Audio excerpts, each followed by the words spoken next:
Eh, Vamos a continuar con la última clase de la unidad 1. Vamos a entregar, a compartir pantalla. Esto es rápido, lo vamos a hacer rápido. Vamos a hablar sobre lo que es la zona de influencia y la importancia de los puertos en la economía. La importancia de los puertos en la economía se lo puedo dejar más que todo para que usted lo lea como asincrónico, como actividad sincrónica. Ahí les dejo un tutorial de ciertos conceptos, una tutorización. Y lo que podemos ver, un momento, creo que algo hice, no creo que no los admitía estudiantes, ya están admitidos. Y vamos a ver lo que es la zona de influencia, ¿no? El concepto y la definición de la zona de influencia, podemos decir que la función principal o la más importante o la básica de un puerto es servir de paso a productos destinados a un país o que salgan del mismo. ¿Qué es lo claro en esto? Que el volumen del tráfico esté directamente ligado a la extensión y característica de la zona servida. Esta zona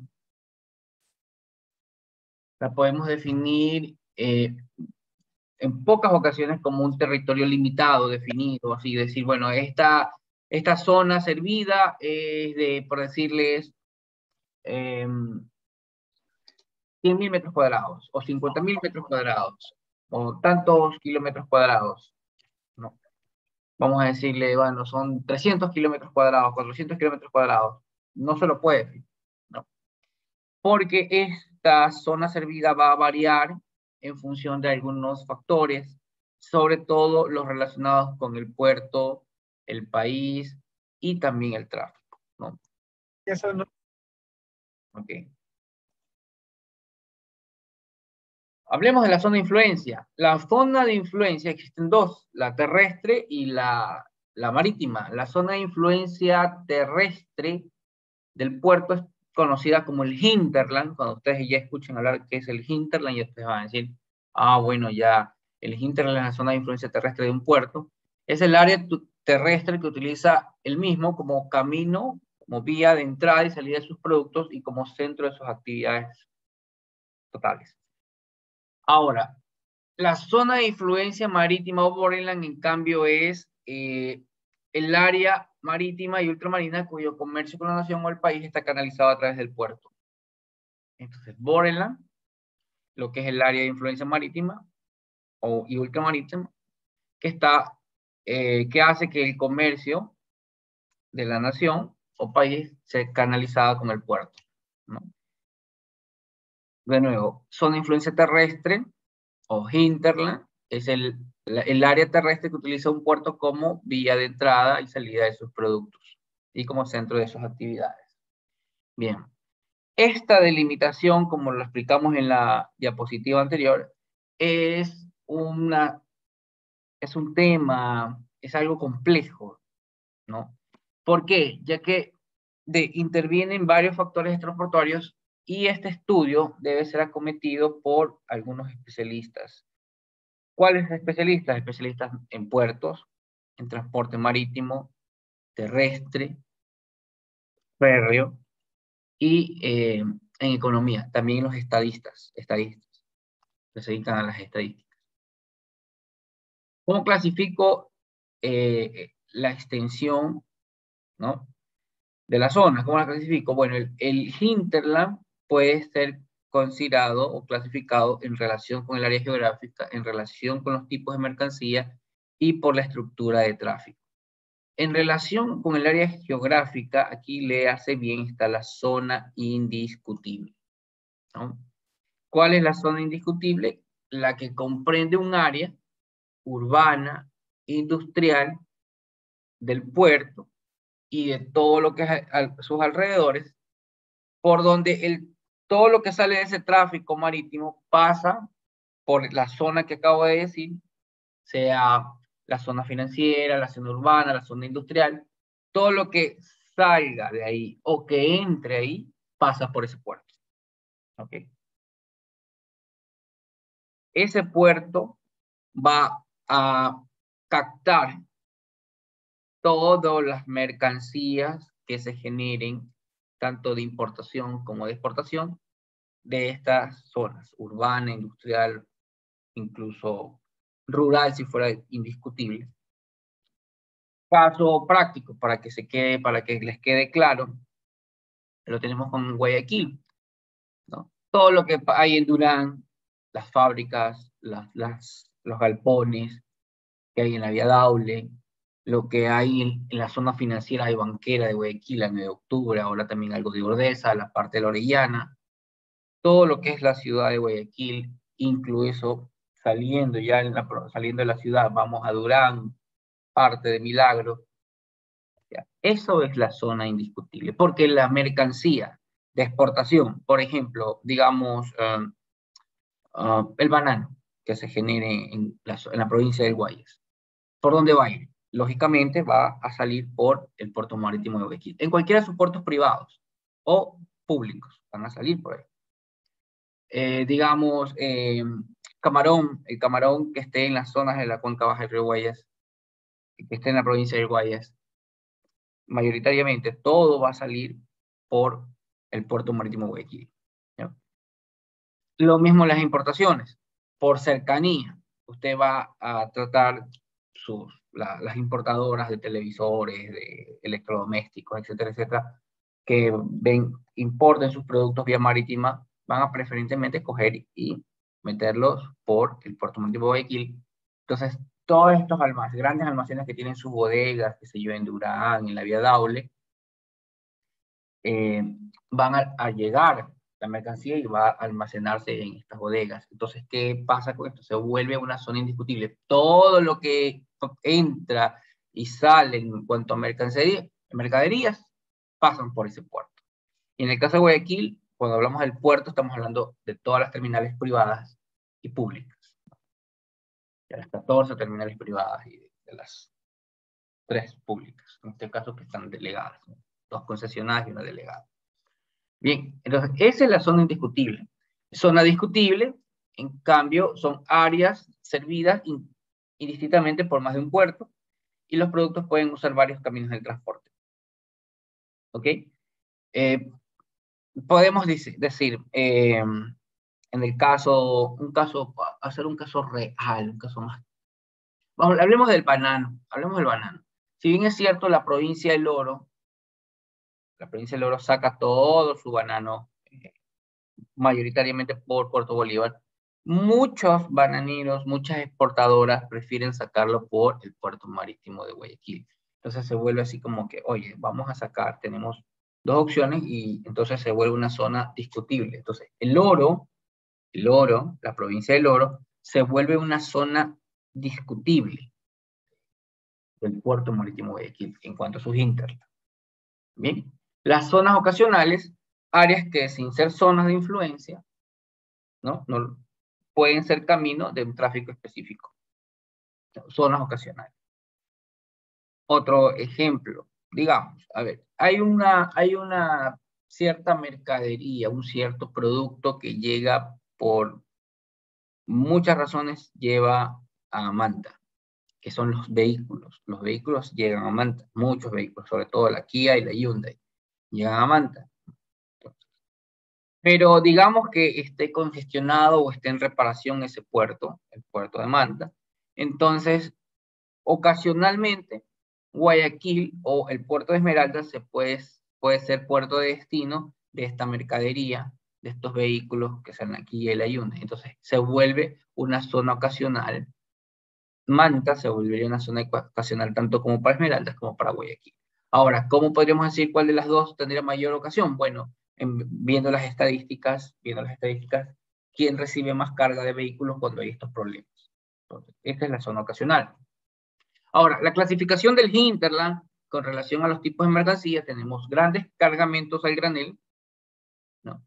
Entonces, la zona de influencia se extenderá al interior con facilidad de comunicaciones terrestres si las condiciones portuarias son más favorables que la de los puertos cercanos, convirtiendo a estos en satélites. A ver, vamos aclarando esto. Yo tengo, volvamos al caso, vamos con Puerto Bolívar. Me gusta hacer los ejemplos nacionales factibles. Hablemos de Puerto Bolívar.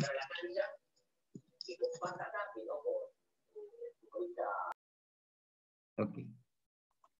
Hablemos de Puerto Bolívar. Puerto Bolívar tiene su tráfico, pero probablemente necesita que la provincia, los habitantes, hay una demanda de, qué sé yo, de urea como para abono a sus tierras, ¿no? Para fertilizar la tierra.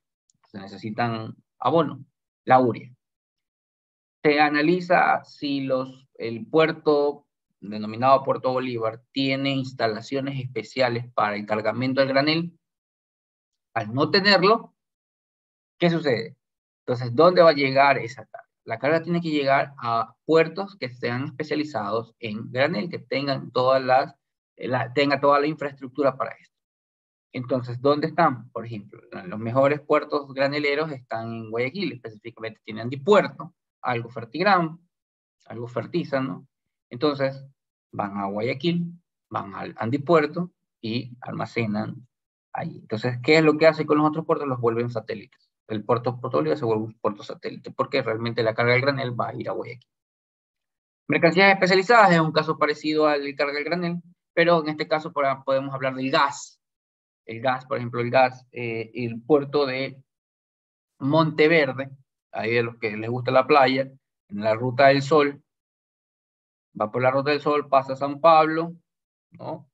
Pasa a San Pablo y ahí hay una curva, ¿no? En esa curvita llega, ahí incluso creo que había una fábrica de atunes que se llamaba Monteverde. Antes de llegar a Monteverde está el puerto, una pasarela de 1,5 kilómetros aproximadamente de extensión, y ahí se acodilan barcos gaseros. Este gas abastece a la provincia de La Suárez, creo que también a la provincia del Guayas y Santa Elena. Entonces, ¿qué pasa? Estas provincias que se abastecen de ese gas son hinterland del muelle, el puerto de Monteverde, el puerto gasero de Monteverde, en función de esa carga especializada.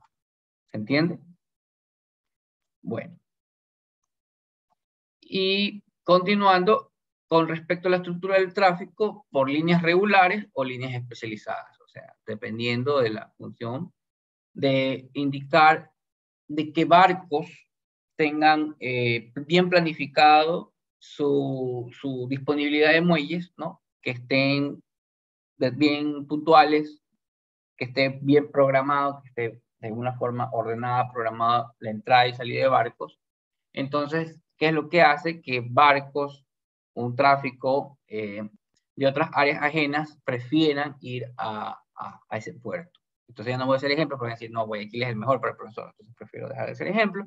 Entonces, prefieren gastarse un poco más en transporte terrestre, pero llegar a un puerto donde haya una mayor fluidez en lo que es el manejo de las líneas de tráfico. ¿Ya? Y líneas especializadas, bueno, la implementación de infraestructura que permita el transporte intermodal de mercancías hace que también estos territorios que quieran utilizar estos puertos sean hinterland, un puerto que conste con tecnología que permita el transporte intermodal. Cuando hablamos del transporte intermodal, estamos hablando de recepción en mar de los barcos, descarga, puede ser vía terrestre y luego vía aérea, o si no, puede ser que la descarga llega a muelle y va desde la línea férrea a Puerto Seco o otras instalaciones. Y luego se puede hacer vía terrestre. O sea, ¿qué significa multimodal? Múltiples modalidades del transporte. Okay. Bien, la delimitación. Bueno, la delimitación del hinterland está afectada por los mismos factores que afectan al desarrollo de puertos, comunicaciones interiores, medidas políticas y económicas, comunicaciones exteriores, y estos tres componentes mayoritariamente afectan a la delimitación. Aquí hay un esquema de las zonas de influencia. Por ejemplo, tenés un puerto B, y este es el puerto A, ¿no? El puerto A, y tiene un puerto C y un puerto D. Pero este va haciendo que esta zona de aquí pueda ser utilizada por estos dos puertos. Es una zona discutible. ¿Se acuerdan de la zona discutible? Del puerto A y del puerto B. ¿Ya? La zona indiscutible, en cambio, es todo este tramo, ¿no? Todo este tramo, perdón. La zona indiscutible.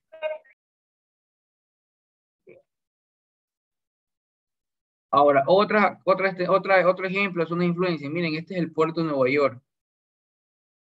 En el puerto de Nueva York. Pero su zona de influencia es todo esto. Llega hasta Chicago, Indianápolis, Cincinnati, Columbia, el mismo Washington, Baltimore.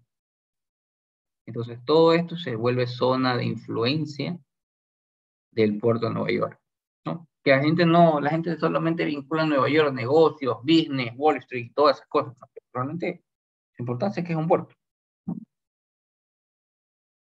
¿Qué tenemos como resultado de todos estos factores? Se deduce que la zona de influencia terrestre o hinterland es un área geográfica vaga, y cuando hablamos de vaga es decir, flotante, e imprecisa porque no se puede definir, salvo el área indiscutible. Y debe considerársela como un área de influencia económica y el tráfico sometida a varios factores que son variables y difíciles de precisar. Bueno, la importancia en la economía, esto lo van a leer, como les dije al inicio de clase, esto van a verlo en asincrónica, lo lean como actividad sincrónica, se los voy a dejar. Lo que crean los puertos, o sea, generan mucho trabajo. Hemos hablado siempre en las clases anteriores, primero hablamos del tráfico, el desarrollo del tráfico, luego hablamos del desarrollo de la parte terrestre, y ahora vemos la vista hacia afuera de la ciudad, cómo influencia a la ciudad. Esto es el territorio. Entonces, hemos abarcado en estas 4 clases, 3 o 4 clases, que ustedes tengan lo que antes estaban con los ojos tapados y no sabían nada de lo que era la actividad portuaria, tengan ya un concepto más integral para poder abordar ahora sí las ingenierías que me permitan diseñar. Porque si usted no tenía claro de su influencia, primero la parte marítima, luego la parte del desarrollo marítimo en la parte tierra y su relación con la parte externa, sus áreas de influencia y sus beneficios, qué es lo que hace la actividad portuaria en una ciudad. Bueno, genera numerosos puestos de trabajo, tanto en la ejecución de la obra como posterior, cuando ya entra a operar el puerto, ¿no? Y no solamente por el puerto, sino por sus servicios complementarios, como hablamos de la alimentación, de los mantenimientos de los vehículos, de los hoteles para los choferes, de los patios de almacenamiento, reparación de los contenedores, construcción de contenedores, desconsolidación de la carga, verificación de carga, ¿no? Auditorías, controles, supervisiones, aforos, o sea, es una serie de cadenas de trabajo que se va a generar. Y los mismos ingenieros civiles, arquitectos dedicados al mantenimiento y remodelaciones cuando hay daños o quieren remodelar. ¿Ya? Entonces, eso decimos, miren, incluso podemos hablar de que la zona de influencia, en la zona de influencia, la acción del puerto es clave para la industria y prácticamente la gran industria se ha instalado en puertos industriales, en zonas industriales, como Marsella, Rotterdam, Amberes, es decir, hay un gran puerto, entonces tú tienes una industria y dices, ¿sabes qué? A mí se me hace más fácil montar una bodega, mis instalaciones, cerca del puerto para ahorrarme costos. Entonces, las industrias se comienzan a montar, a implementar, a instalar zonas cercanas al puerto, es lo que genera un desarrollo de una ciudad. Una ciudad se vuelve el concepto ciudad-puerto, ¿no? En donde se integra la ciudad con el puerto. Sí. Entonces, veamos esa relación interesante entre la ciudad y el puerto. Y bueno, y quisiéramos ver la otra forma como evolucionaron los contenedores, ¿no? De otra forma, quisiera que lo vean, ¿no? La primera generación, 1956 a 1970, esas en las dimensiones que podemos ver. La segunda generación, ¿no? Esta es otra imagen, cómo se iban generando los buques feeder. Los de tercera generación, los Panamax, ¿no? Los de cuarta generación, los Fox Panamax, y los de quinta, bueno, en ese entonces no se sabía cómo eran. Es que hay otra clasificación, ¿no? Que vimos en gráficas, ahora vamos viendo en valores. Primera generación, Early Container, ¿no? Medidas entre 137 metros de eslora por 17 mangas por 9 calados, ¿no? Load, beam, draft. Podrían tener apilados esta cantidad de cosas, 4, 6 en matriz, apilados. Capacidad de 500, 800 teus. Ya sabemos lo que son teus, ¿no? Ya sabemos lo que son teus, entonces por eso, un momento, por favor.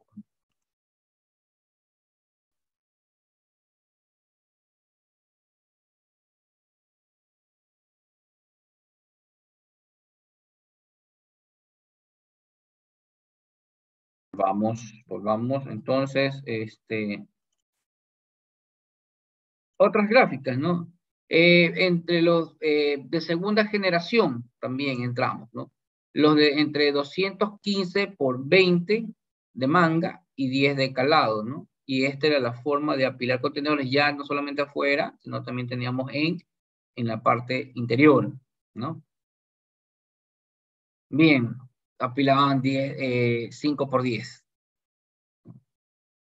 Y ahí lo que alcanzaba en la superficie. Bien. Vamos a los, bueno, hablamos de Early Container, ¿no? Y hablamos también adicionalmente de los de segunda generación, más conocidos como feeders. Vamos a Panamax, otra consideración de 3.000 a 4.000 teus, su capacidad, 250 metros de eslora, 32 de manga por 12.5 de calado. Panamax que podían pasar por el canal de Panamá.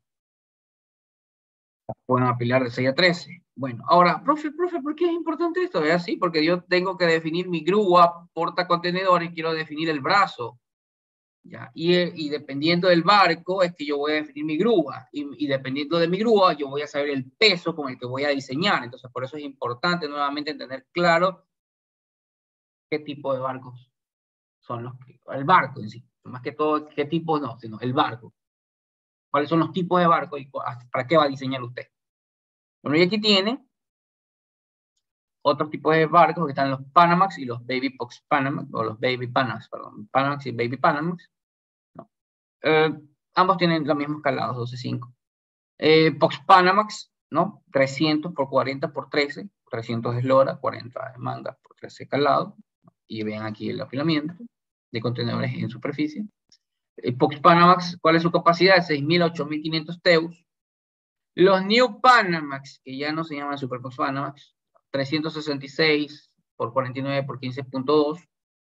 Y aquí hay otra clasificación. Yo ya todos estos los embarco ya todos en New Panamax, porque llegan hasta 400 metros. Bien. Ingeniero, la compañera Lisette Nesaca iba a aportar acerca del origen de los contenedores también. No sé si Caray, recién me lo dicen. Perdón, es que no lo quería interrumpir. Qué chévere, gracias. Perdón. Ya. Va por los contenedores ya. No sé si y como me acuerdo de los contenedores, ya. Salud por eso. Ok, vamos a esperar que termine yo y ahí sí le damos paso a la señorita. No fue mi culpa, pero también la señorita debe haberme avisado, pues no. Si las monitoras fallan, tienen que avisar a la señorita. Bueno, entonces clasificamos a todos estos, ¿no? Entonces aquí hay otra clasificación de los barcos portacontenedores. Ahora, hago mucho énfasis en los portacontenedores porque básicamente es lo que usted más va a tratar, ¿no? También están los barcos militares y es la misma aplicación. El concepto se aplica, o sea, el barco militar también tiene una eslora, tiene una manga, tiene un calado. Los de barcos de crucero también tienen eslora, manga, calado, ¿no? Tienen diferentes dimensiones, evidentemente. Están los barcos pesqueros, están los barcos de pesca deportiva o los barcos deportivos, ¿no? Las condiciones son las mismas, pero se atiende a esto porque estos son los más comerciales, los que vamos a tratar siempre. Bueno, y los graneleros. ¿Cómo se generó el tráfico? Me encanta esta imagen y por eso le hago énfasis a esta imagen, porque es la que muestra a tu puerto, muestra al puerto de Guayaquil, que ustedes lo tienen que conocer. Básicamente está viendo obras portuarias, tiene que manejarse en eso, ¿no? Entonces yo tengo, ¿cómo se generó el tráfico en Guayaquil? Bueno, en la colonia española, el tráfico de embarcaciones conocidas como calaveras. No, cabaleras, las cabaleras. Siempre hay ese error, ¿no? Calaveras, las calaveras. Pinta la Niña y la Santa María, o las embarcaciones, ¿cómo se llamaba Le doy un punto al que me diga cómo se llamaba el barco, el barco de nuestro amigo Jack Sparrow. Le doy un punto a una lección. Perla Negra. Perla Negra. Perla Negra, esa. Ahí anote anote monitor, ¿cómo se llama? A ese estudiante. Ya, anótelo, por favor. Basurto Parra. El Perla Negra, la Pinta, la Niña, la Santa María, el Galeón. Esa es la Calavera. Y así eran que se transportaban las mercancías en la colonia española, ¿no? Y luego en la República, el puerto ya es construido, en donde se ubica actualmente el Malecón 2000. Aquellos que conocen nuestro Guayaquil me van a decir, no, es que en pandemia no puedo salir, pero por favor, antes podían recorrer, ¿no? Donde quedaba el Malecón 2000, ¿no? Donde queda el Malecón 2000, ahí se asentaba nuestro puerto marítimo, ¿no? Y ahí se daban ahí llevaban el cacao en saca, y ahí al frente estaban las bodegas, y hacían el pesaje, y estaban ahí los de aduana ahí controlando, y cogían la saca y montaban el cacao que se iba en exportación. Entonces, el puerto se construye, y el puerto, los muelles se los construye Vicente Rocafuerte. Y ojo, esto tiene que conocerlo. Usted no va a decir, ahí no, es que yo soy solo de números. Tiene que saberlo. Vicente Rocafuerte lo construye, y empiezan para que reciban barcos a vapor, ¿no?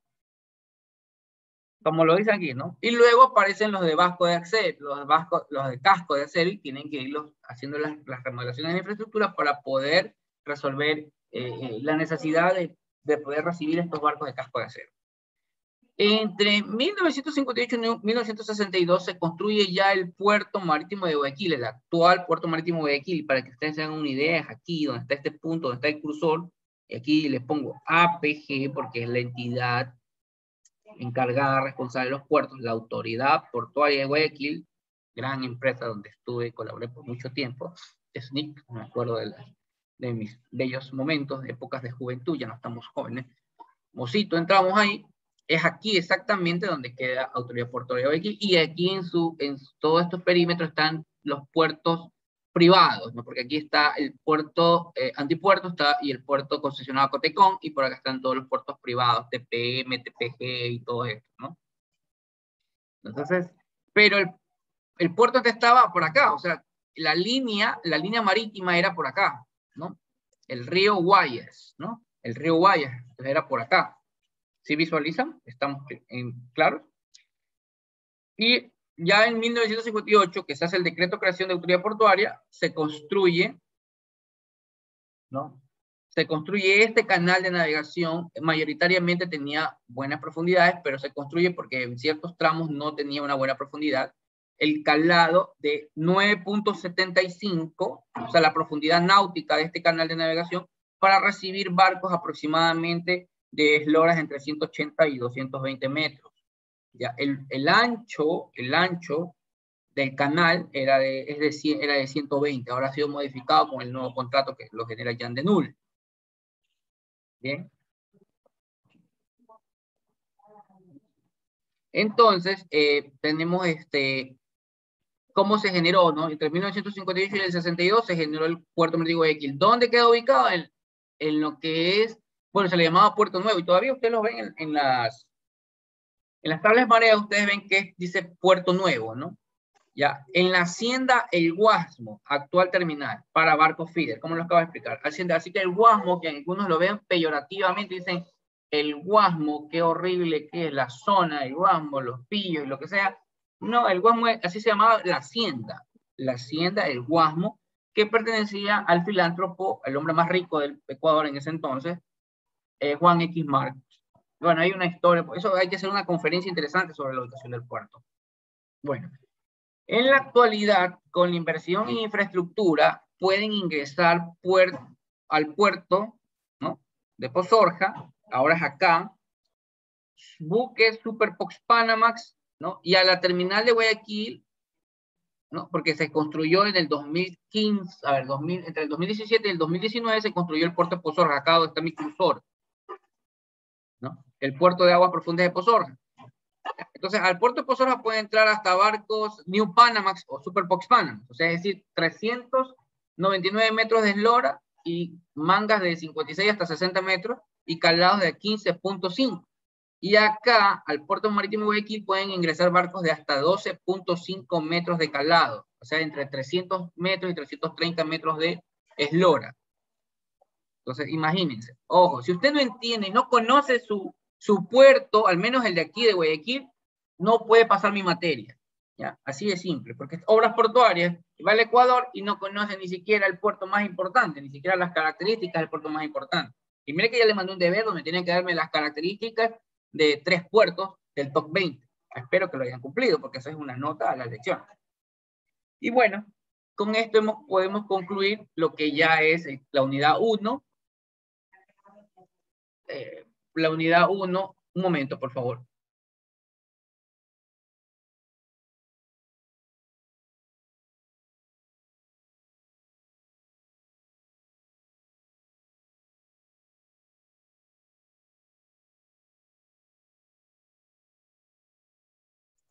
Entonces yo tengo, bien, ¿hay alguna pregunta? Ya con esto usted tiene todo el panorama, el concepto, porque es importante la ingeniería de puertos, cuáles son las características que quieren saber, el puerto Guayaquil, que se llama un resumencito de la historia. Tengo un apartado, un capítulo en una tesis que hice solo de la historia del puerto de Guayaquil. Me encanta el tema histórico, sobre todo en mi país, ¿no? Y sobre todo la historia marítima, pero, y de memoria, la historia marítima mundial también, así como que, la relación, todo esto. Pero, al fin, al cabo, esto es una materia netamente cuantitativa, hay partes cualitativas, pero sobre todo cuantitativas, me toca más enfocarme en eso. Bien, preguntas para cerrar. Bien, vamos a dejar una actividad sincrónica eh, para que ustedes terminen de leer primero las diapositivas que dejé para de la misma que vimos, para la parte de relacionada con la economía, quiero que la lean un poco, y adicionalmente voy a dejar uno o dos videos relacionados con la logística mundial, la cartografía mundial y la conectividad y su relación basado en los conceptos del filósofo y cartógrafo del mundo Paracana. Yo sigo bastante Paracana, es un cartógrafo, digamos, un cartógrafo americano hindú, es estadounidense, pero tiene raíces hindú y todo eso. Ahora vive en Singapur, pero es profesor de la Universidad de Singapur y de universidades chinas, sobre todo para que tengan una visión de cómo visualizan al mundo respecto a la conectividad. Incluso se crea una nueva ciencia, o el nombre de una nueva ciencia, que es la conectografía o conectografía. Y quisiera que vean más allá. Eso va a hacer, y les voy a mandar una actividad, un tallercito, ahí mismo para que se lo vean. Les voy a colgar estos videos.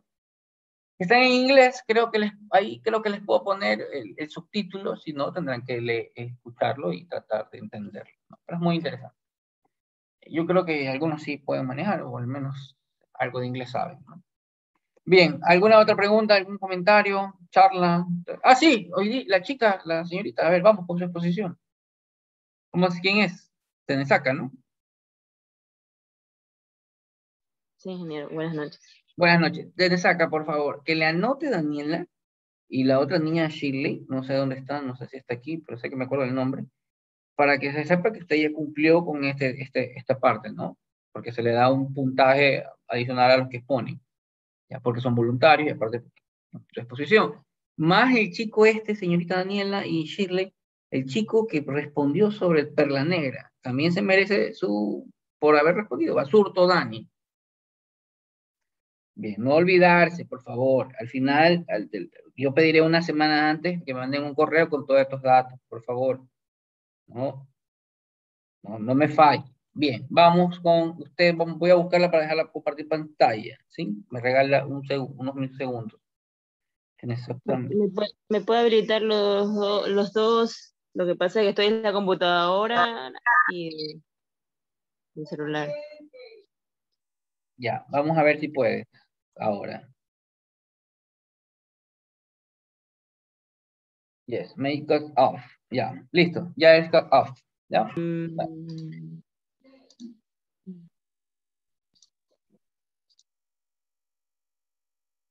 Ya, están los dos. Espera, sí, un rato.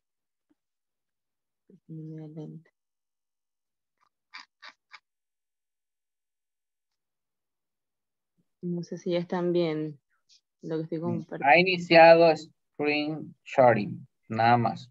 Ha iniciado compartir pantalla, pero todavía no se visualiza.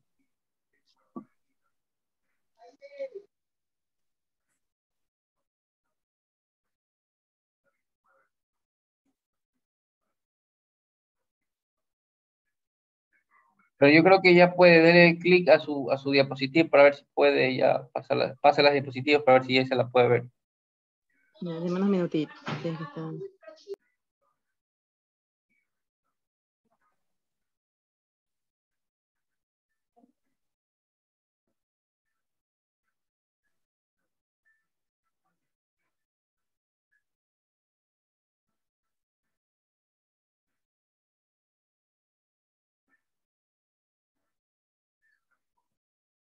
Un minuto, profesor, que no sé qué le pasa.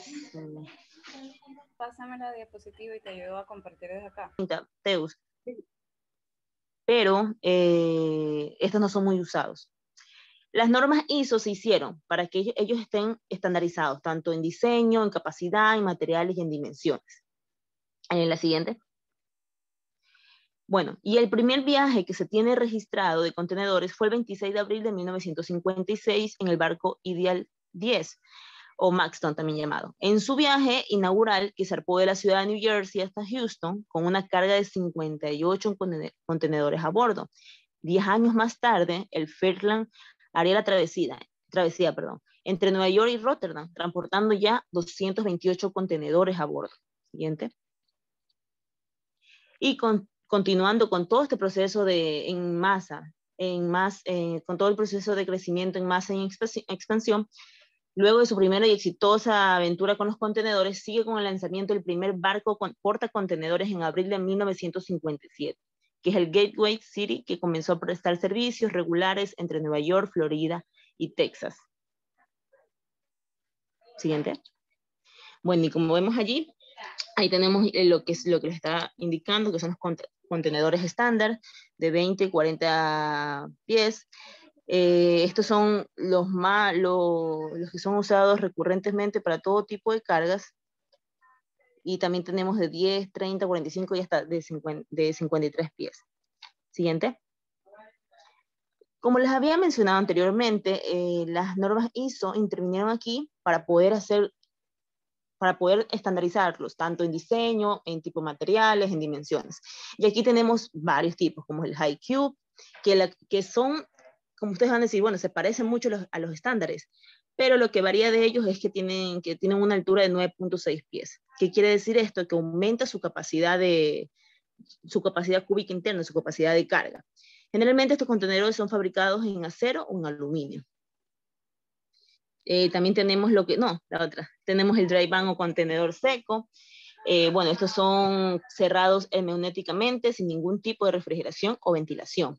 Tenemos el reefer o el contenedor refrigerado, que como ya se imaginarán, mantiene un ambiente de temperaturas controladas y necesita estar conectado a una fuente de energía.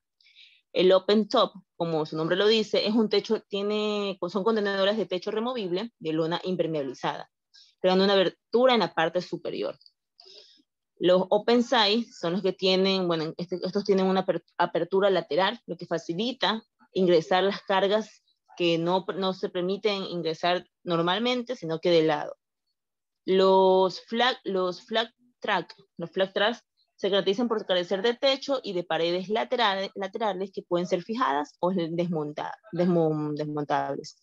Se caracterizan por llevar cargas atípicas, normalmente pesadas y sobredimensionales. Los tank o contenedor cisterna, bueno, estos de aquí se utilizan para hacer el depósito de polietileno o incluso hasta desde transportar aceites o cerveza. Los FlexiTank, en cambio, sirven para transportar líquidos a granel, siendo una alternativa al contenedor que mencioné hace un momento, el contenedor tank o cisterna. Y el contenedor plataforma, que consiste en una estructura de cama plana de madera con un marco de acero completamente sin paredes. Son ideales para soportar grandes pesos en áreas pequeñas. Todos estos contenedores que les acabo de mencionar son estandarizados en medidas, podemos encontrarlos de 20 a 40 pies. ¿Para qué nos sirve el estándar de medida? Bueno, fíjense, ¿por qué no lo hago de 100 pies? Pues bien, lo que pasa es que cuando uno los lleva ya en los barcos, cuando uno los tiene que apoyar en los barcos, tiene que tener unos tecles, que los cuales ya vienen dimensionados, o ya el barco portacontenedor ya dice, bueno, voy a llevar contenedores de 20 y de 40 pies. Esta hilera va a ser de 20, esta va a ser de 40, o esta de 40 y 40, pero ya tienen puesto estructuralmente para que soporte la carga de los portacontenedores. Y ya. Gracias.